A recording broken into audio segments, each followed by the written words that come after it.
Welcome everybody to the music show. I'm Ray Braselton, your host. And I'm Nick Grada, co-host. And we're so glad to have you here with us today. We have the band called Last Note, and it's a blues, funk, rock fusion band. A little bit of this, a little bit of that. And a little bit of that. And, they're like mad scientists, put everything together and put it into a package. And creates a great group, and I think you'll really enjoy them. Yes. They are from the Rochester area. They play out at several venues that you'd probably know of, and they're just a nice mixture of different, not a lot originals, probably mostly originals, but they do incorporate some covers in here and there. And Today they're playing all covers. Today I think it's going to be all originals. No, all originals. That's right, what I meant. Right. And Nick, the one guitar player, wrote them, right? Well, I think there was some influence with the other ones, but the main guy that writes it, there's one guy that particularly writes a lot. But you'll enjoy that. We're going to also be doing a showcase with a couple of them from the group on the mixing of setting up sound check for playing out. Right. That's kind of interesting, and it might be helpful to some of you out there. Sure, it was to me. And then, of course, we have our other regular stuff, Uncle Nick's Corner, and the round table. The round table, as usual. We have the interview, of course, more towards the beginning of the show, so you'll be able to get to meet and know who these people are. They're from this area, so you might even know some of them from Rochester. And just have a real good show for you. I think you'll enjoy it. Stay tuned and sit back and relax, and we'll see you the next segment coming up.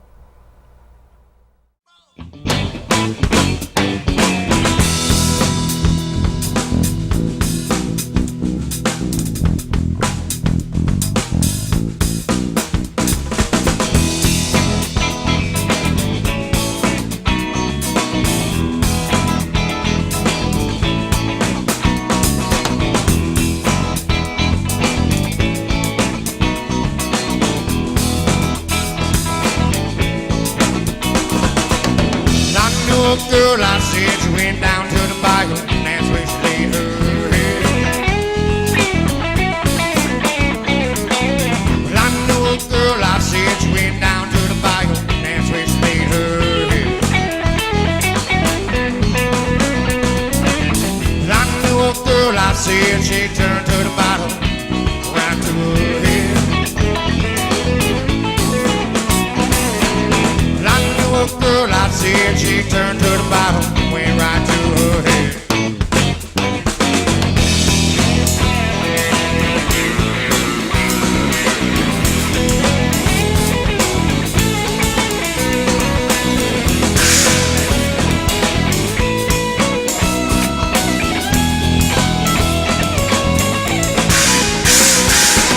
And I knew a girl, I said she played my game, messed with my head. Girl, I said you played my game, mess with my head. Better things in life I feel I'll live on sale. Better things in life I feel I'll live on sale.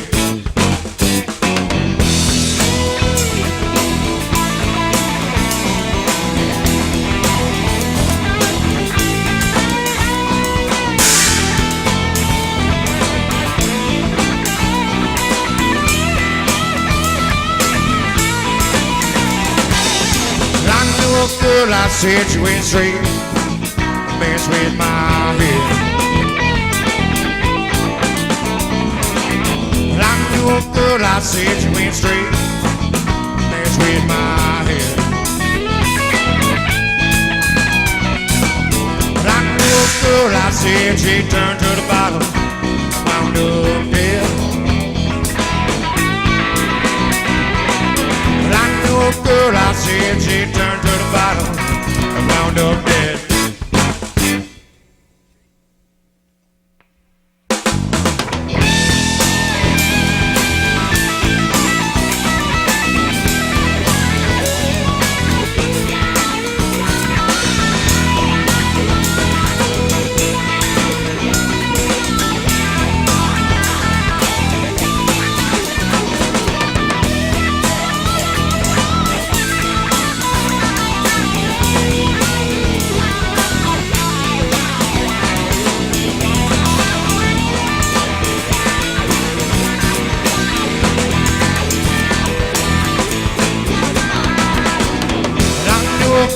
said, she down to the bayou, that's where she laid her head.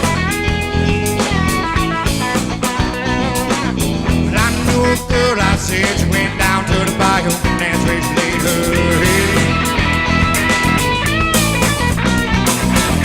Well, I knew a girl, I said, she turned to the bottom, wound up dead. Well, I knew a girl, I said, she turned to the bottom, wound up dead. Yes, once again, we want to welcome you to the music show, and I am Ray Braselton, your host for the interview segment of the show. And we've had for you Last Note, and we've enjoyed a little bit of them already, and I'm going to just let them introduce themselves. Go ahead and start off if you'd like to. I'm Kevin Murray. I play bass guitar, and I'm from Victor, New York. Nick LeDuc, I play guitar and lead vocals, and I'm from Victor as well. My name is Tim Green. I'm from Greece, New York, and I play guitar. And I'm Greg Andrews, play drums, sing vocals, and I am from Rochester, New York. And welcome, gentlemen. Happy to have you on the show. Thanks for having us. And just a few questions for you so the audience can get to know you a little bit better and about your band and where you play out and stuff. And so I guess one of the first things, I know that you do what you call on your website blues funk rock fusion. And I just thought I'd point that out, and we're going to talk about that in a little bit more detail during the roundtable. But am I correct? Is that what you call it? Yeah. So anything other than that you could describe your music? It's kind of like a rock groove. We'll get into it a little bit and Yep. explain what we're getting at there. That's what we want to hear a little bit later. And again, you have been playing for how many years? 3 years with the band, yeah. We've been together 3 years. Mm-hmm. And how did you end up running across each other? I met Tim Green at the Black Diamond in Victor, New York, and from there on out, we just got together and started playing. Now, I meant to ask you, like, what the Black Diamond you said has what they call open mics. Correct. Is yeah. it only like blues and stuff like that, or what kind of music do they? It is typically there is more blues than anything, but they play pretty much whatever they want in there. You know, it's a place for people to come in and play their original music, you know, and let it be heard. It's a nice little spot. Yeah. And you said that's in Victor, right? That's in Victor, yeah. That's good. Well, now, as a single artist, I was going to kind of get some information from all of them as to how long they've been playing. How long have you been playing guitar, for instance, Tim, yourself? Did you start as a child, a kid? Or Yeah, I started young. I started in maybe 6th grade. So, yep. And then I played right up through high school, into college. Then I took a break for a few years and just got back into it maybe 5 years ago or so. And did you get any formal lessons, or did you? Yes, I've had some lessons. Craig Snyder. I took lessons from him for a while, a year and a half or so. You know, Craig Snyder's been on the TV show. I do know that, yep. Right. Yeah, he's a great guy. He's fabulous. Absolutely. He's something else. Yeah. Yeah. And how about you yourself? I started playing drums first. I actually went through school for drums. I played drums better part of half of my life, probably 15 years, and then went to guitar. You know, I've always played guitar, but I really started taking it serious like 7, 8 years ago. You've written. Has he written quite a few songs for this group? I've pretty much written most of them. yeah. Most of them, right? Yeah. Yeah, because that's quite a talent for a drummer. I mean, I didn't mean anything by that. Yeah, I man. didn't mean it. But what I mean is that usually it's not, you know, because you have rhythm, you got chords, you got melody, and all that. Right. And but you went to guitar and you started writing songs. Yep. That's neat, and they're very good songs. They're very upbeat to me, anyhow. And I'll tell you something, the fact that he does play drums makes it really cool when we work on songs. Yeah. Because he can communicate in like a drum, you know, he can do drum speak, so to say. And it's like, you know, he understands how to communicate the feelings, the grooves he wants, and things like that. Well, see, there's that advantage to it. Oh, especially when you got a drummer like Greg. Oh, yeah. Yeah, That's true. Then That's we're in true. business, yeah. And how long have you been been involved with drums? Oh, gosh, forever. For a long I time. started when I was about 11. Yeah. And, you know, I've been playing Did about 30 any of you ever play years. in like band or anything? Or? Yeah, I played in band. You did? I played Yeah. the French horn first. Horn. Yeah, I did too. I went to school for drums, though. I went to trombone from 5th grade to 12th grade, I think, something like that, you know, in school band. Yeah, And- marching and- band, I did all that kind of Yeah, stuff. I never know which way to turn here. But how long have you? I've been playing bass for about 10 years now. I started in high school. I really only ever had one teacher. But I pretty much just learned by learning songs and then He's went with it. talking about good musician. This guy really wills on that bass. I mean, it's really, you're all very good. I just wanted everybody to know a little bit about you. Now, how did you actually though get together? Did you advertise for? I mean, That's what. is that what got you Yeah, together? that's what happened. Me and Timmy got together, and then we had to find the rhythm section. You know, Yeah. so we went out and same thing. We went to a lot of open mics to see who was out there, who was free, and who was Yeah, willing to play and commit. And that's how you did it. Yeah. That's the way a lot of groups do it. I think Yeah. they get together and everything. What kind of venues do you play out? We played most of the places out in Rochester. We play, like, we do Water Street, the main stage of Water Street, quite a bit, and we played the Bug Jar, and we played the Montage Music Hall. We played the Finger Lakes Racino. We played a lot around the area. Well, We you could go on and on. Yeah, you said that you do appeal to a broader age than maybe I would have thought. You were talking to me about some Yeah, guy it's- that. Tell me that story you were telling me. It's the- funny, yeah. Yeah. This summer I'm sitting there playing. I have a lot of tattoos, so it's easy to misjudge me. And so these older, my friends' parents, they didn't want to stick around, and they thought it was going to be a bad time. And I played for 20 minutes, and they didn't want to leave. Then they're sticking around, wanting to talk to me about it because they misread me. But yeah, Yeah, well, that's good because you want to attract a large absolutely. audience like that. We do. I think with 32 originals or something in here, and we take pride in the fact we don't swear, we don't use that. There's something that to be said makes- about writing yeah, like that. That makes a difference to Suzanne and I, my wife. Of course, you all know Suzanne, my wife, and the boss. She she comes with me to review bands, and that's a big thing right there. If we had one time in Rochester, we went, and there was a big popular band, and they invited us to come, and they were just so big, and the whole Rochester was out in the rows watching them. And it was every other word swearing. And I'm not a big Suzanne and fan I of it. walked away. We have too never- big a yeah. vocabulary, right? Yeah.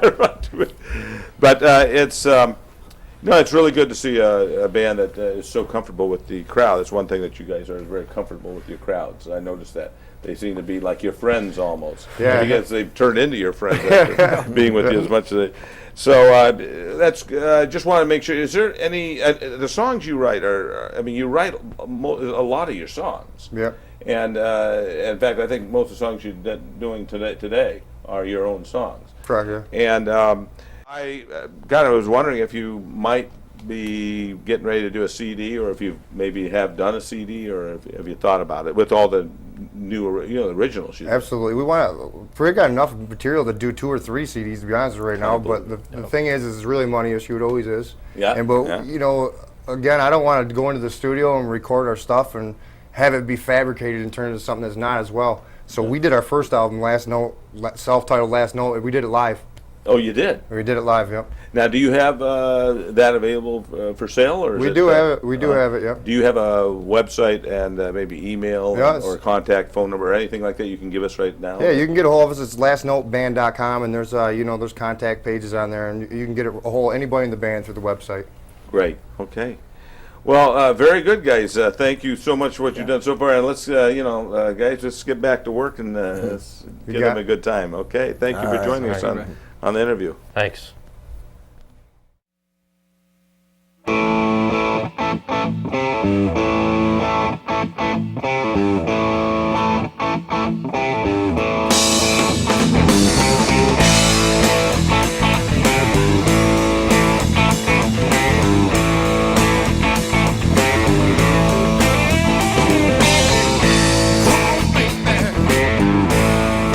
Take me with a knife.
Hi, everybody.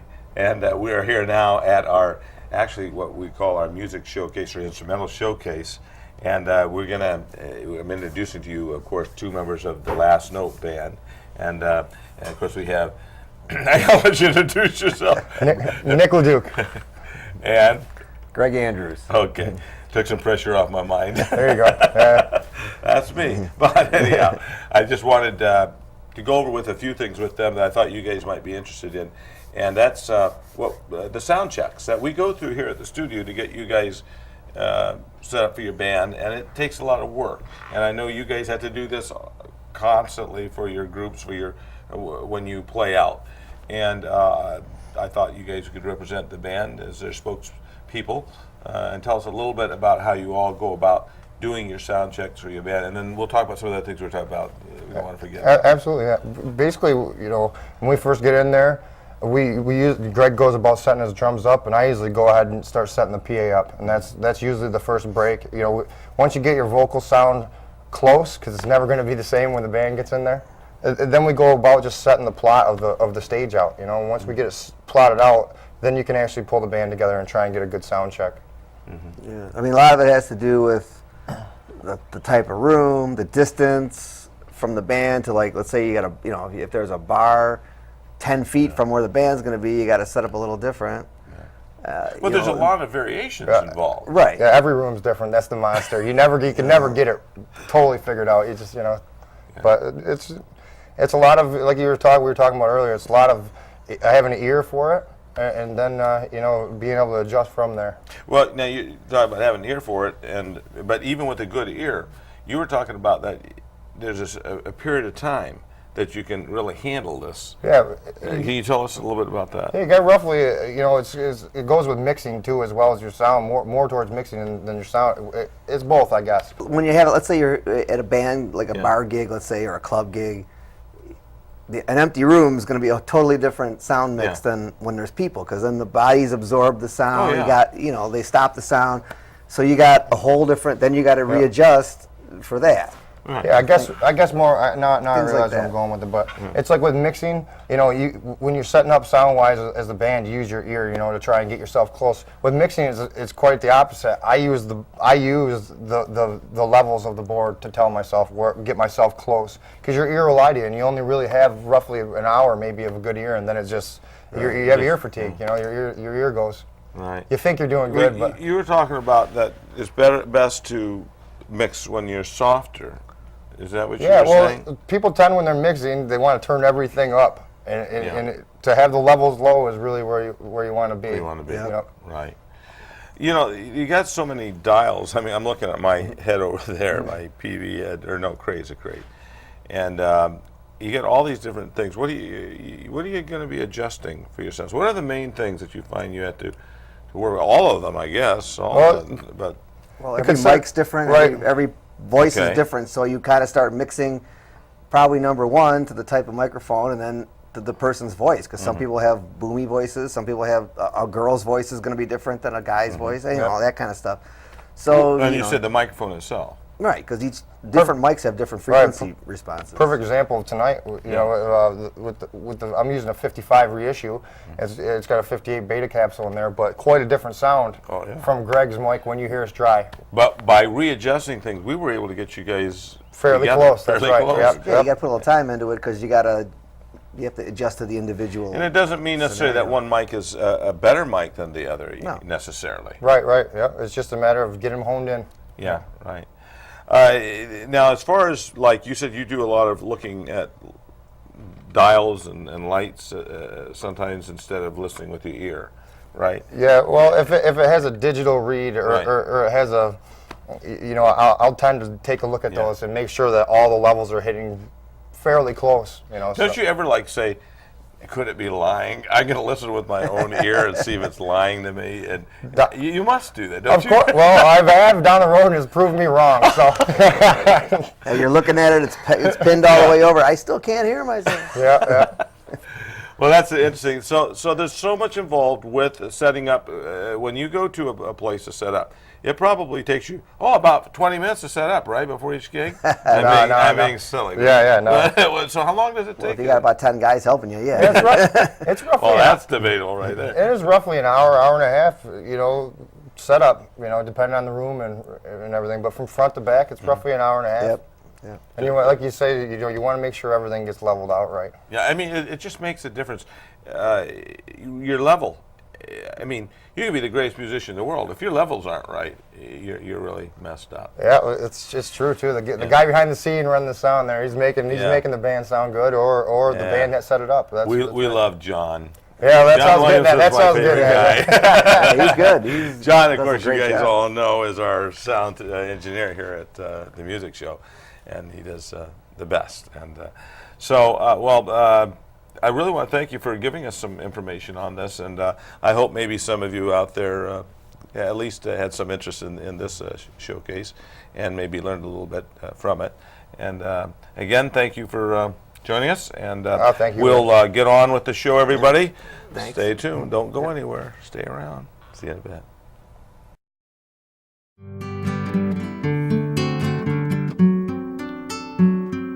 Hello, welcome to Uncle Nick's Corner again. I'm Nick Rita, co-host of the music show, and today I'd like to talk a little bit more about finger picking.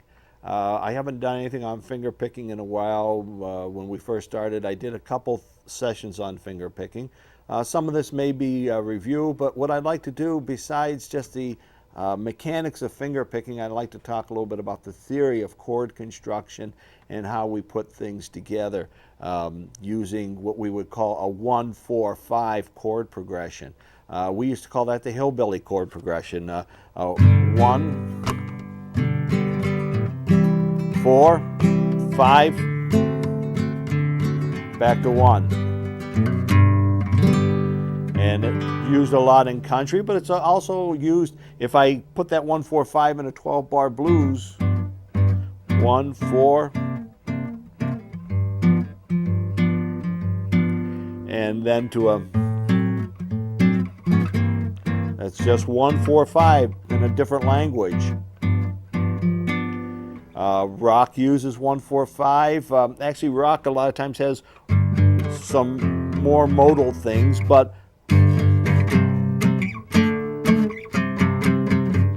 that was 1-4-5 too. What I'm going to do as far as the finger picking part of it, we're going to assign the thumb to at one of the 3 bass notes. So let's take a G chord. My old friend Marty used to call this a hog calling key of G. I don't know why. He was a city boy, he didn't even know anything about hogs. But at any rate, we're going to play one of the 3 bass notes with the thumb, and then the index, middle, ring finger are going to play on the treble strings, the first 3 strings. And a simple bass pluck strum would go. We can go 1, 2, 3, 4, 1, 2, 3, 4. Or we can break it up and go 1, 2, 3, 4, using alternate basses, or with the 5th string instead. But notice what we're doing is we're developing kind of like a little bass line. Somebody said one time that guitarists are more fortunate than piano players because we have 3 hands. Now, how would that be? Well, this hand, the left hand, would be used to form your chords up here, obviously. But the right hand, we could separate the thumb from the fingers, and the thumb is going to be used like a left hand on a keyboard, and the fingers are going to be used like the right hand. So we're playing a bass part here, and then the chords here. Now if I break that up, we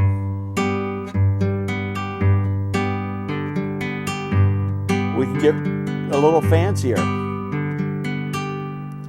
Let's plug in a 1-4-5 progression in the key of G and see what we can come up with.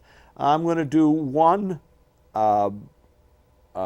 measure of G, 1 measure of C, 1 measure of D7, then back to G. So that's a 1, 4, and 5 in the key of G. Let's see what we come up with. And I'm just going to use a simple strum where I'm using thumb, index, middle, ring to arpeggiate the chord. So here's what we get.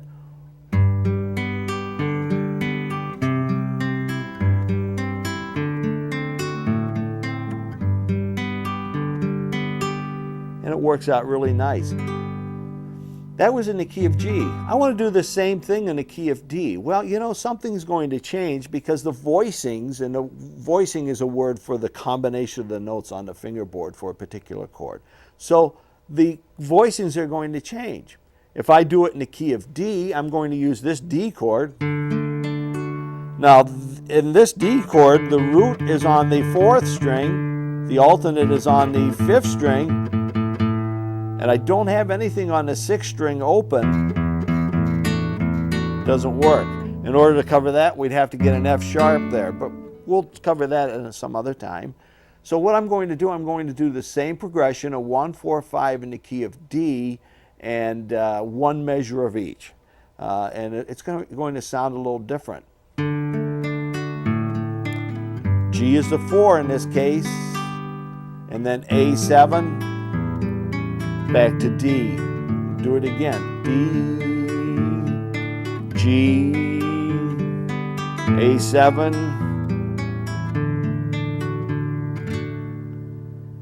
there you have the key of D. Well, let's say you wanted to play in the key of A. What would the 3 chords be there? We'd have an A as a number 1, D as a number 4, E7 as a number 5. Let's go through that one.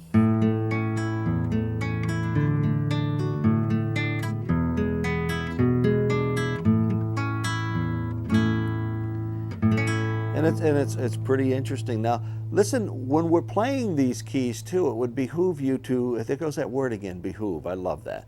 But it would behoove you to learn the keys, because in the key of D, for instance, if I wanted to go from D to G, the 1 to the 5, I could use a bass run, D to low E, G, or F sharp to G, so that's D. And if I didn't know that F was sharp in the key of C,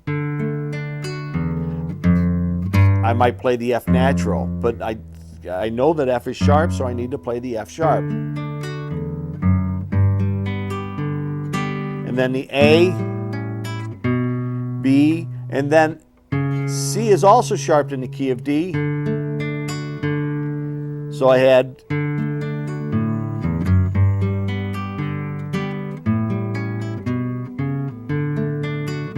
in the key of D.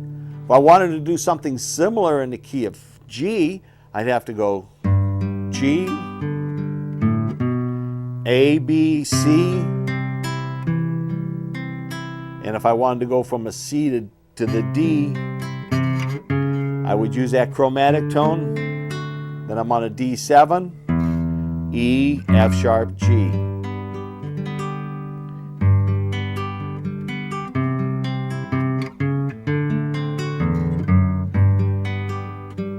G, A, B, C, D, E, F sharp, G.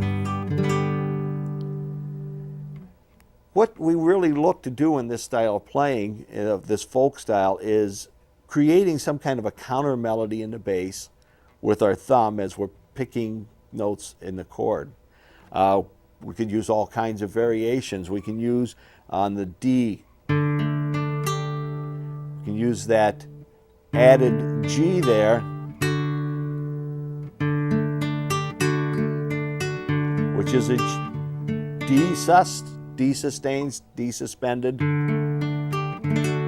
and resolving to the D. There on the G, I was adding a C. There I'm going to the A with a suspended with a D in there.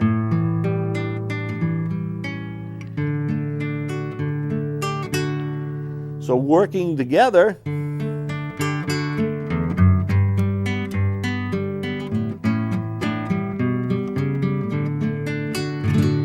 notice how I worked a bass line in against a moving chord line up above. And as you look at these things and experiment with them, I think they become a little clearer to you. Now, let's say, for instance, before we close, what if we wanted to play in the key of E flat? Well, you know, I didn't bring my capo with me today, but that's a good candidate for a capo. In the ensuing weeks here, sooner or later, I'll do a whole thing, maybe a couple things on the use of a capo. But if I, just as a brief introduction, if I'm playing the key of D and I needed to play in the key of E flat, I can place my capo on the first fret and play the D, then it becomes an E flat. And I can play the chords that are in the key of D and they become the chords that are in the key of D flat. Voila, magic. It's almost like magic.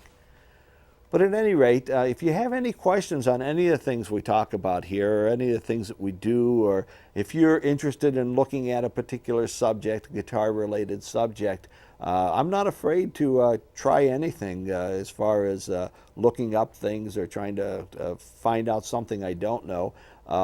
So if you have any questions, any concerns, any things that you want to know about this, feel free to write us. The information will be on the screen shortly, or it has been before. So I encourage you to write in, email, or whatever.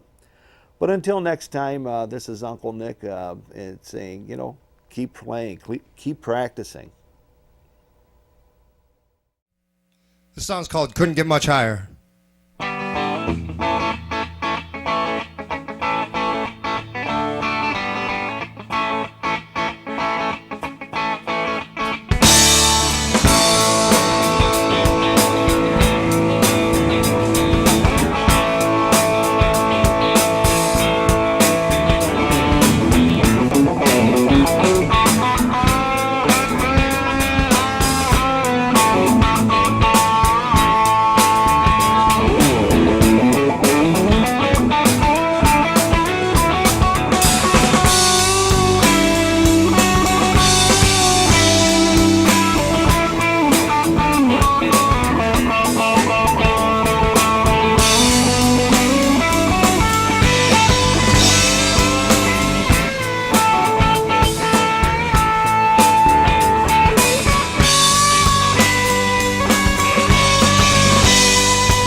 Hello, everybody, and welcome to the Roundtable segment of the Music Show. And I'm Ray Braselton, your host. And I'm Nick Rada, co-host. And today we've had for you Last Note. And we've got him here for the Roundtable. We're going to talk a little bit about, just lots of things. And so I'm going to let you, Tim, this is the gentleman who actually got them on TV. He's the one that called me, and that I don't know, someone other you and I contacted each other, and I can't remember. Yeah. And so you want to introduce yourself? And Yep, I'm Tim Green. okay, Yeah, I'm Nick LeDuc. Kevin Murray. And Greg Andrews. there we go. And you've been watching them play. I hope you have. And it's been good show. Really energizing music. And I know most of this music you write yourself. Yep. And in fact, I believe, Nick, you're the one that writes probably the majority of the music. But we've had some a little bit of here and there. Let's start with that. How do you write the music? How do you get this in your head? And how did he accidentally get? Yeah, I will. I'll get Yeah, get into that. Normally, it's just a riff. It comes out from a set of riffs, write the riff to the song, and then that progression or whatever is may make me feel a certain way. So then I'm going to write the lyrics in that direction, But with Kevin's, with what happened with Kevin, we were at practice, and it does happen. And it's a beautiful thing. That's when the band writes together. But Kevin came up with the bass line, and literally I was like, "Don't stop playing that." And I went and just wrote the bridge to it. And these guys all jumped on. Actually, Timmy jumped on and Greg jumped on playing. And I sat down and really wrote the lyrics to the song, and it was done in probably 7 minutes. 7 and very often, well, maybe not very often. How often do you find that the group will, as a group, write songs like this? It's tough because of time restraints, really, Of because course. we're playing so much that it just makes it hard for us to sit down and have that time to write like that. But it's one of those things I think happens more naturally than forced. Yeah. It's like it happens if I'm writing. If I try and make it happen, it seems like it just comes back and bites me. But if I just sit down and it just pours out of me, then it seems like it's more natural, and it seems like those are the ones we keep. Yeah. Some of our contributions are more arrangement oriented, or like somebody will come up with a break. Oh, let's do something here. Let's do a break here. Let's do a vocal thing. That way, it's a little bit different. It's not you're not writing the song, but you're arranging it. Right. So that kind of makes the band sound. Yeah, with most of my life, we did here. Greg, it was Greg's idea to put the stop in that song. I can remember it clear as day. And he's like, "Let's put a stop in there." All right, let's try it. And sure enough, it worked good. Yeah. The arrangements are, though, an integral part of the composition. Oh, absolutely. Yeah. So when you're thinking, well, it's just arranging, but it really isn't.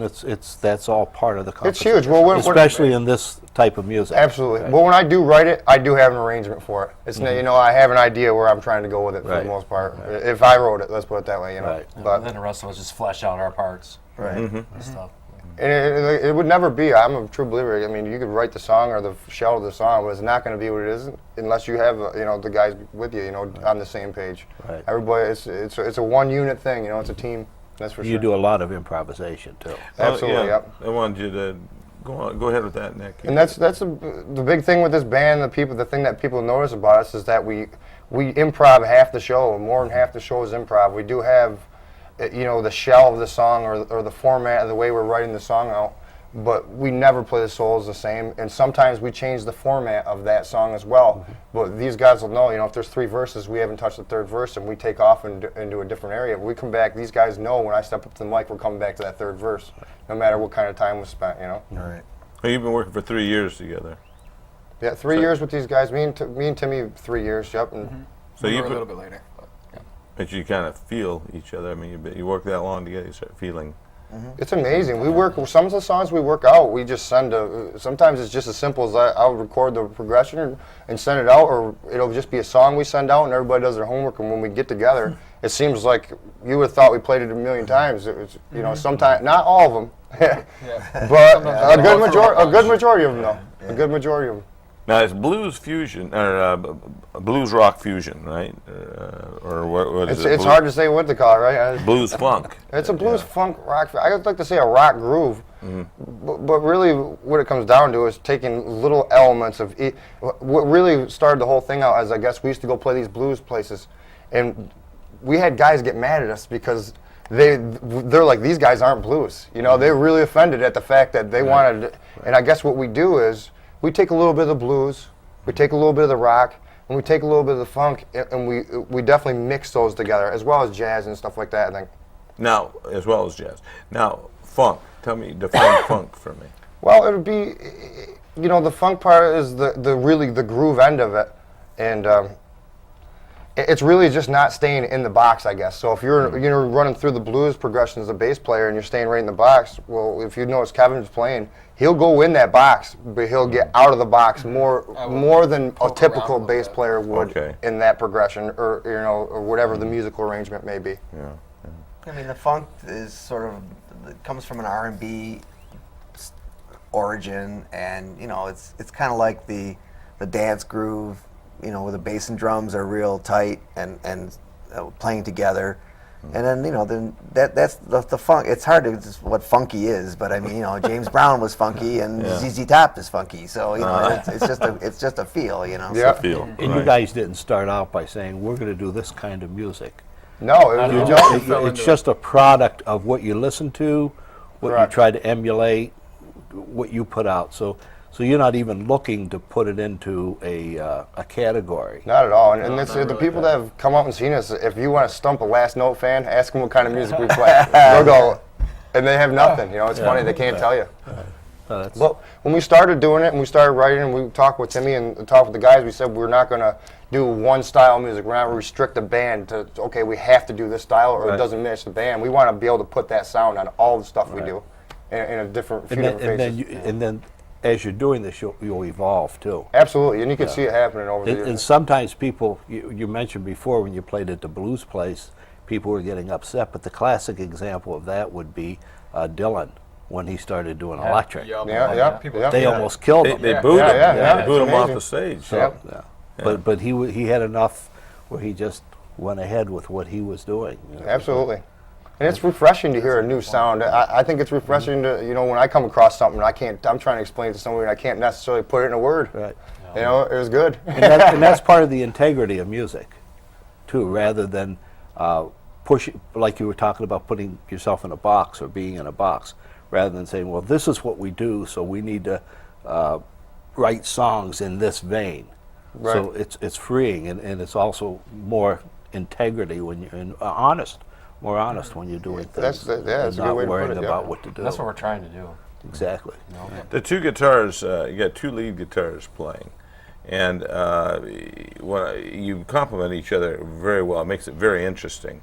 You got two different guitars types, styles, different sounds, and yet you're playing a lead and you're sharing a lead back and forth, and yet they sound different in some way. That's interesting about you guys and your lead guitar playing. You see two lead guitar players in bands? Yeah, you do, but very often they don't sound.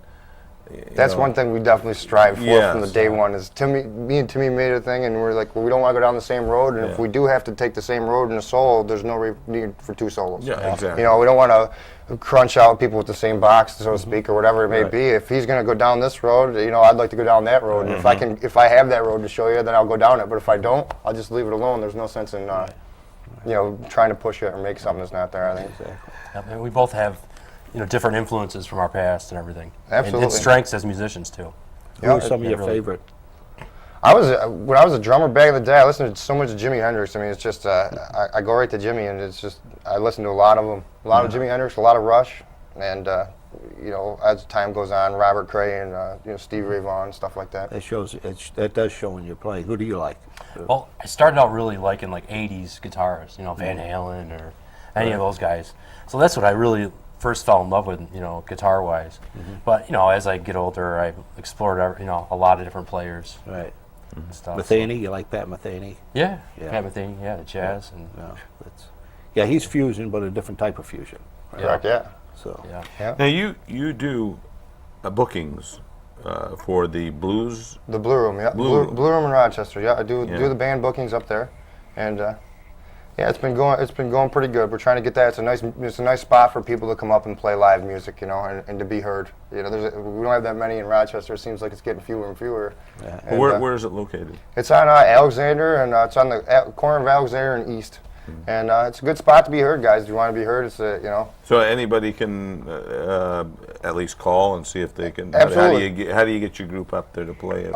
You can contact me. I mean, my number, email, djhemisphere@gmail.com. You can email me, guys. But I don't book one style of music, as we were just talking tonight. I like to say it as this: I book talent there. There you I don't go. I don't pick styles of music. I don't make one genre for the night. It's not just a blues night, because I think, well, if that don't hit, then you're through the bowl under the water. I mean, There you go. Yeah. What I found interesting when we were reviewing them, we heard with your music that you have played for today, somewhere or another you brought in Johnny Cash and a couple other Beatles songs or something, I believe, and I couldn't believe how you did that and made it work within your music.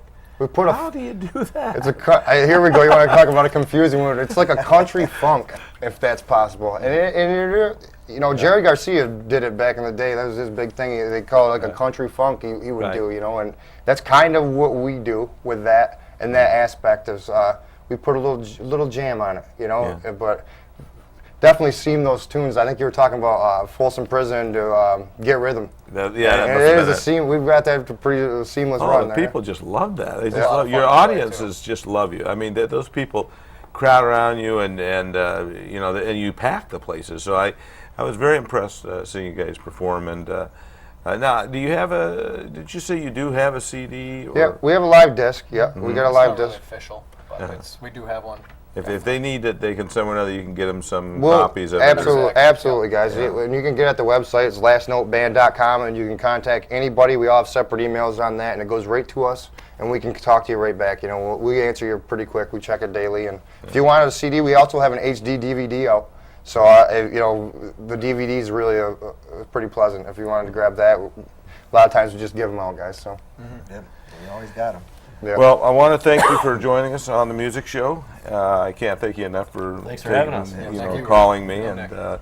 I don't know how we got a hold of each other, but I know you were the one that I had the contact with, and thanks an awful lot Thank you. for that, and Appreciate it, Ray. very Thanks. much for joining us Thank you. on the music show.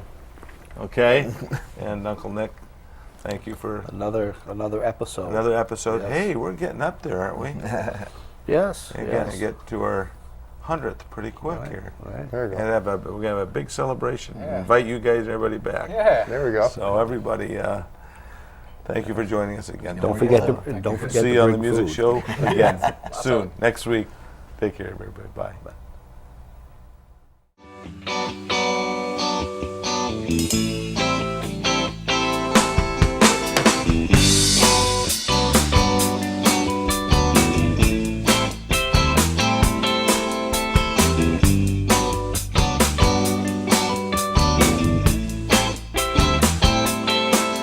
Well, come on, baby, let's go for a ride. The season's changing, it's that time again.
all the past.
Straight ahead. It's with you by my side, I can breathe again. Frozen footsteps